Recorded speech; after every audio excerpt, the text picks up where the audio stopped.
Cette capsule vous est présentée par la boutique Maixu pour vos peluches et articles décoratifs geek, ainsi que par Evo Retro, distributeur d'accessoires cool pour gamers et collectionneurs de figurines et de jeux vidéo. Bonjour, ici Viviane pour cinetechno.com et aujourd'hui je vais vous parler de Siege Survival Gloria Victis, développé par Black Eye Games et disponible sur PC depuis le 18 mai 2021.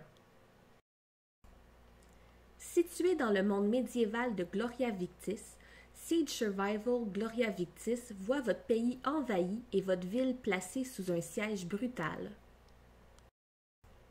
Un petit groupe de civils est piégé dans le dernier bastion encore debout et représente le dernier espoir des troupes de défense qui s'accrochent à la vie. Vous ne combattez peut-être pas contre les envahisseurs en personne, mais le destin de la ville est entre vos mains. Soutenez les derniers soldats encore debout face aux forces ennemies écrasantes et tenez bon jusqu'à ce que les renforts arrivent. Construisez votre camp, gérez les ressources, confectionnez des vivres pendant la journée et ratissez la ville en ruine pendant la nuit pour trouver des ressources et des nouvelles recrues civiles. Siege Survival Gloria Victis est un jeu de survie et de stratégie médiévale qui ressemble beaucoup à This War of Mine. J'ai trouvé le jeu assez limité et répétitif. Dans le jour, nous devons bâtir notre minuscule base et envoyer des ressources aux soldats. C'est assez difficile puisque les ressources sont très limitées et que cela prend du temps pour les ramasser.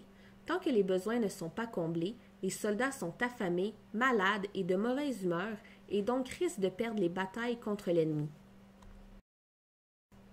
La nuit, vous devez envoyer un personnage ramasser des ressources dans la ville tout en vous cachant des soldats ennemis.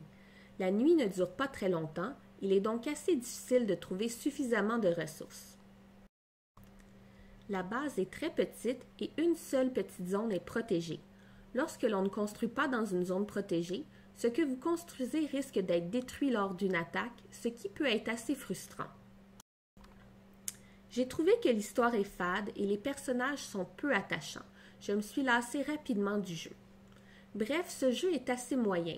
Il n'est pas terrible, mais je l'ai trouvé assez limité sur plusieurs aspects. C'était Viviane, merci et bon jeu!